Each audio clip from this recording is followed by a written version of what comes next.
ఉన్న బంగారాన్ని విడిపించి ఆ రోజు ఆన్లైన్ రేటుకే మేము కొంటాం. Sharma gold company. నమస్కారం. సుమన్ టీవీ ప్రేక్షకులకు శ్రీ క్రోధినామ సంవత్సర ఉగాది శుభాకాంక్షలు. ఈ క్రోధినామ సంవత్సరం ద్వాదశ రాశుల వారికి ఏ రకంగా ఉండబోతుంది, ఈ ద్వాదశ రాశులలో నవనాయకులు ఎలా ఉన్నారు, ఎటువంటి ఫలితాన్ని ఇస్తున్నారు, వాటి ప్రభావం మనపై ఏ రకంగా ఉండబోతుంది, ఎటువంటి పరిహారాలు పాటించుకోవాలి, ఈ అంశాలను తెలియజేసేందుకు మనతో పాటు ఉన్నారు ప్రముఖ జ్యోతిష్య పండితులు బ్రహ్మశ్రీ నందిపట్ల శ్రీహరి శర్మ గారు.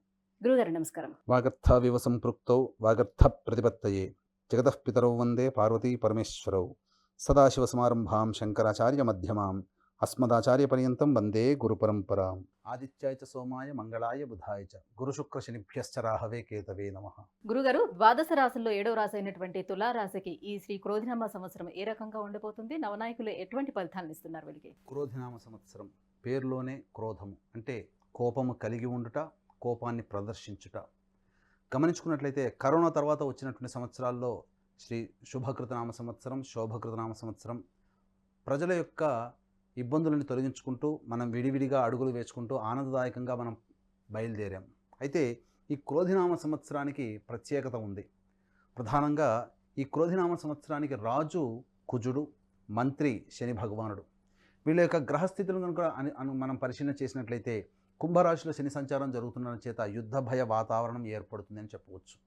అలాగే శని కుజులు ఏ రాశిలో సంచారం చేస్తుంటారో కలిసి ఆ యొక్క సంచారం చేస్తున్నటువంటి సమయంలో యుద్ధ వాతావరణం ఏర్పడుతుంది అని కూడా మనకు చెప్పబడుతుంది. అలాగే పాలింపబడేటువంటి పాలించేటువంటి పాలకులు మంచివాళ్ళైతే ప్రజలు కూడా సంతోషంగా ఉంటారు. పాలించే పాలకులు చెడ్డవాళ్ళు అయితే ప్రజలకి ఇక్కట్లు, కష్టాలు, ఇబ్బందులు, సమస్యలు, నష్టములు తప్పవు. ఈ సంవత్సరం క్రోధినామ సంవత్సరానికి రాజు కుజుడు, మంత్రి శని ఈ రెండు గ్రహాలు కూడాను పరస్పర వైరి గ్రహాలు ఉండడం చేత ముఖ్యంగా పాపగ్రహమైనటువంటి శనికి, కుజుడికి ఎక్కువగా నవనాయకులలో ఎక్కువ ఆధిపత్యాలు ఆ యొక్క రెండు గ్రహాలకి రావడం చేత ప్రధానంగా ప్రపంచవ్యాప్తము కూడా యుద్ధ వాతావరణం ఉంటుంది. ముఖ్యంగా రాజు కుజుడు, మంత్రి శని కాబట్టి ఈ కుజ శనులు గ్రహాలు రెండు కూడాను న్యాయానికి కుజుడు ప్రతీక అయితే నిష్పక్షపాతముగా నిజాయితీగా ఉండేటువంటి గ్రహము శని గ్రహము. కాబట్టి రెండు కూడా న్యాయానికి సంబంధించినటువంటి గ్రహాలు. ముఖ్యంగా న్యాయవాద విషయాలలో సంస్కరణలు వస్తాయి, రాజ్యాంగ సవరణలు చేపట్టవచ్చు. అలాగే న్యాయానికి సంబంధించినటువంటి న్యాయమూర్తులు కూడా పాలకపక్షం మీద కొంత అభిప్రాయ భేదాలు ఉండేటువంటి అవకాశాలు ఎక్కువగా ఉంటాయి. ఏది ఏమైనప్పటికీ కూడా ఈ యొక్క పాలకులు తీసుకొచ్చినటువంటి సవరణలు కానీ, చట్టములు కానీ ఇవన్నీ కూడా తాత్కాలికంగా ప్రజలకి కొద్దిగా ఇబ్బంది కలిగినప్పటికీ కూడా భవిష్యత్తు ప్రజారంజకమైనటువంటికి మరియు ప్రజలకి ఆమోదయోగ్యంగా ఉండేటువంటి విధంగా ఉంటాయి. కాబట్టి ఎంత నిరసన జ్వాలలు తెలియచేసినా తర్వాత అవి భవిష్యత్తు మన మంచిగా అని చెప్పి ఆ ఆగ్రహ జ్వాలలు కూడా చల్లారిపోతాయి. నిష్పక్షపాతముగా ఈ యొక్క సమాజంలో ఉన్నటువంటి న్యాయ వ్యవస్థ నిష్పక్షపాతముగా వ్యవహరిస్తుంది. తద్వారా శిష్ట రక్షణ, దుష్ట శిక్షణ ఈ సంవత్సరం ఎక్కువగా జరుగుతుందని చెప్పవచ్చు. ఇక తులారాశి వారికి గమనించినట్లయితే ఈ తులారాశి వారికి ఆదాయం ఈ సంవత్సరం 2, వ్యయం 8, రాజ్యపూజ్యం 1, అవమానం 5. ఈ యొక్క పట్టిక, ఈ చిన్న పట్టికని మనం తెలుసుకొని ఈ సంవత్సరం తులారాశి వారికి ఎలా ఉండబోతుందో మనకు తెలియజేస్తుంది. అంటే ఆదాయం 2 అయినప్పుడు వ్యయం ఖర్చు అంటే మనము ఎక్కువగా ఖర్చు చేస్తామేమో, సమయం ఆదాయం తక్కువగా ఉంది కదా, ఖర్చు ఎలా చేస్తాము అని చెప్పి ఆలోచిస్తారు. అంటే దీని అర్థం ఏంటంటే ఆదాయం మనం 2 రూపాయలు సంపాదించినప్పుడు ఖర్చు 8 రూపాయలుగా ఉన్నప్పుడు మిగతా 6 రూపాయలు అప్పు చేసైనా మన యొక్క అవసరాలని తీర్చుకుంటాము అని చెప్పి ఈ యొక్క పట్టిక తెలియజేస్తుంది. దీని ద్వారా మనం తెలుసుకోవాల్సినటువంటి నీతి ఏంటంటే మన ఆదాయం తక్కువగా ఉంది, ఖర్చు కూడా ఎక్కువగా ఉన్నది కాబట్టి ఖర్చును తగ్గించుకోవాలి అని చెప్పి ఈ పట్టిక సూచిస్తుంది. తద్వారా ఎక్కువ ఖర్చుని మనం తగ్గించుకోగలుగుతాం.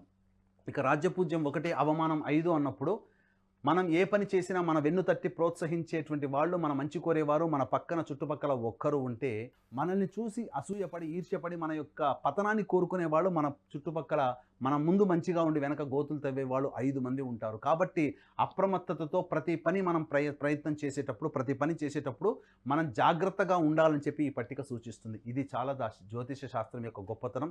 సంవత్సరం అంతా మనం ఏ విధంగా ఆదాయాన్ని సమకూర్చుకోవాలి, ఖర్చు పెట్టుకోవాలి, మనం ఎవరితో ఎలా మెలగాలి అనేటువంటి ఈ 2 విషయాలు మనం చక్కగా ఉంటే అన్ని విషయాల్లో మనదే రాణింపుగా ఉంటుంది.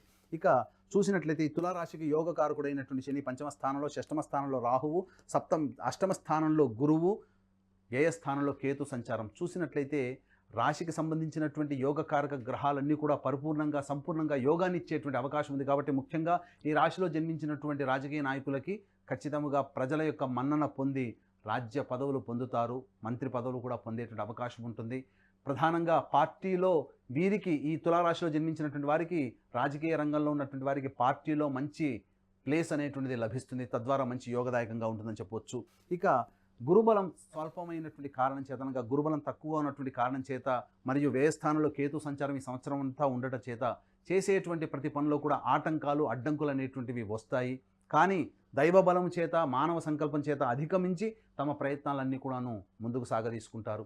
అయితే ఇక్కడ ఈ తులారాశి వారికి సంబంధించి చూసుకున్నట్లయితే నూతన గృహం ఎన్నాళ్ళ నుంచి ఎదురు చూస్తున్నటువంటి కోరిక, నూతన గృహం ఏదైతే ఉంటుందో అదన్నీ కూడాను సెప్టెంబర్ లోపల మీకు తీరిపోయేటువంటి అవకాశం ఉంటుంది. ఎందుకంటే యోగకారకుడైనటువంటి శని మరియు షష్టమ స్థానంలో రాహువు ప్రబలమైనటువంటి యోగాన్ని కలగజేస్తూ అక్టోబర్ లోపల ఉన్నటువంటి గ్రహ సంచారం ఎలా ఉన్నప్పటికీ కూడా అక్టోబర్ లోపల మీకు యోగాన్ని కలగజేస్తుందని చెప్పవచ్చు. అయితే ప్రధానంగా గమనించుకున్నట్లయితే ఈ రాశిలో జన్మించినటువంటి కళాకారులు, సినీ రంగ ప్రముఖులు మరియు నాటక రంగంలో ఉన్నవాళ్ళు, టీవీ రంగంలో ఉన్నవారు, ఎలక్ట్రానిక్ అండ్ ప్రింటింగ్ మీడియా రంగంలో ఉన్నటువంటి వారికి యోగదాయకమైనటువంటి పరిస్థితి ఉంటుంది. అంది వచ్చిన అవకాశాలని అందిపుచ్చుకోవడం ద్వారా చక్కటి జీవితంలో చక్కటి ధనార్జనను పొందుతారు. దీంతో పాటుగా ప్రజల యొక్క మన్ననను కూడా పొందుతారని చెప్పవచ్చు.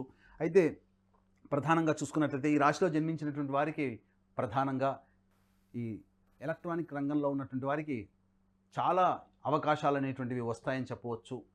అలాగే సంబంధించినటువంటి విద్యాలయాలు, అలాగే ఈ సంబంధించినటువంటి హోల్సేల్ రంగంలో ఉన్నటువంటి వారు, వ్యాపారస్తులు, ముఖ్యంగా ఐరన్ సంబంధించినటువంటి వ్యాపారస్తులు యోగదాయకంగా ఉంటుందని చెప్పవచ్చు. ఇక రెస్టారెంట్ రంగంలో ఉన్నటువంటి వారు, ఎఫ్ఎంసీజీ రంగంలో ఉన్నటువంటి వారు, జ్యువెలరీ రంగంలో ఉన్నటువంటి వారు, అలాగే బంగారు వెండి వ్యాపారం చేసేటువంటి వాళ్ళు, విద్యాలయాల సంస్థల అధిపతులు, వీళ్ళందరికీ కూడాను యోగదాయకమైనటువంటి పరిస్థితి అనేటువంటిది అక్టోబర్ అనగా దసరా తర్వాత నుంచి వీరికి ప్రారంభమవుతుంది.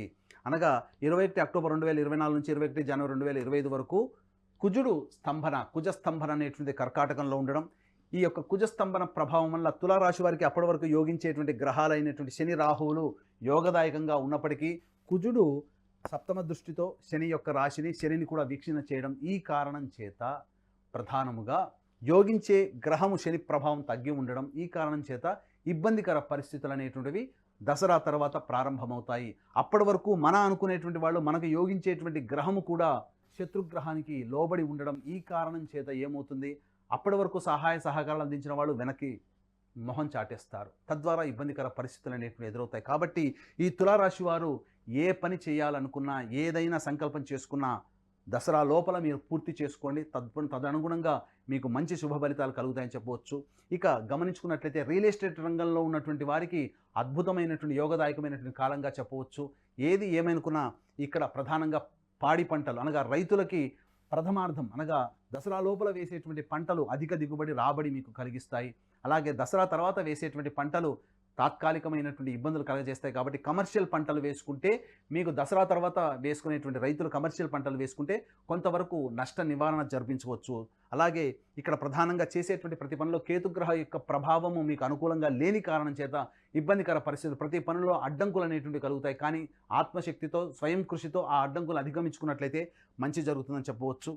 పంచమ స్థానంలో శని ఉంది కాబట్టి సంతానపరంగా వాళ్ళకి ఏ రకంగా ఉండే అవకాశం ఉంటుంది? సంతానపరంగా ఆలోచించేటువంటి వాళ్ళకి ప్రధానంగా అక్టోబర్ లోపల చక్కటి సంతానాన్ని పొందేటువంటి అవకాశం ఉంటుంది. అలాగే సంతాన స్థానాధిపతి అయినటువంటి కుజుడిని శని వీక్షణ చేయడం చేత అక్టోబర్ 21 తర్వాత ఏవైతే కన్సీవ్ అవుతారో కొంత నెగిటివ్ ఇన్ఫ్లుయెన్స్ అనేటువంటిది పడుతుంది. తద్వారా కొంత దుర్వార్తలు వినాల్సినటువంటి అవకాశం ఉంటుంది. కాబట్టి సంతానం చేజారైపోయే అవకాశం ఉంటుంది. కాబట్టి జాగ్రత్తలు పాటించండి. ఏదైనా ఐవీఎఫ్ ట్రీట్మెంట్ వెళ్ళాలనుకున్నా, లేదా ఇతరత్ర ఏదైనా సంతానానికి సంబంధించినటువంటి మీరు ప్రయత్నాలు చేసినట్లయితే దసరా లోపల చేసేటువంటి ప్రయత్నాలు మీకు సఫలమవుతాయని చెప్పవచ్చు. గురుగారు, తులారాశిలో జన్మించినటువంటి స్త్రీలకు ప్రత్యేకంగా ఏ రకంగా ఉండబోతుంది? తులారాశిలో జన్మించినటువంటి స్త్రీలకి విశేషమైనటువంటి యోగదాయకంగా చెప్పవచ్చు. అనుకున్నటువంటి పనులు అనుకున్నట్టుగా సజావుగా సాగిపోతాయి. పెద్దన్న పాత్ర పోషిస్తారు. మీ మాటకి విలువ పెరుగుతుంది.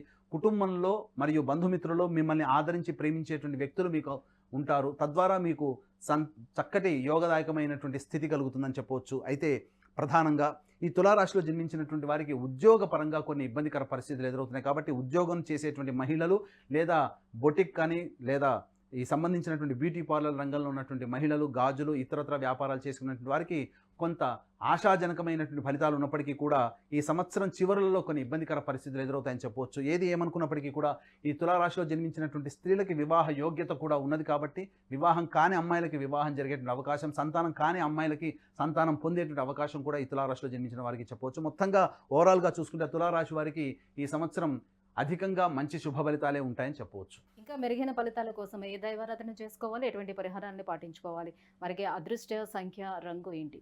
తులారాశి వారికి సంబంధించి మెరుగైన ఫలితాలు పొందాలి అనుకున్నప్పుడు గురువారం రోజున నవగ్రహాల చుట్టూ శివాయ నమః అంటూ 27 ప్రదక్షిణలు చేయడం, చేసిన తర్వాత 108 నానబెట్టినటువంటి శనగల దండ గురుగ్రహానికి వేసి పసుపు రంగు పూలతో గురుగ్రహానికి అష్టోత్తర పూజ చేసి మీరు శనగపిండితో చేసినటువంటి తీపి పదార్థము నైవేద్యంగా పెట్టినట్లయితే తప్పకుండా గురువు యొక్క అనుగ్రహం సంపూర్ణం కలుగుతుంది. ఈ విధంగా 16 గురువారాలు చేయాలి.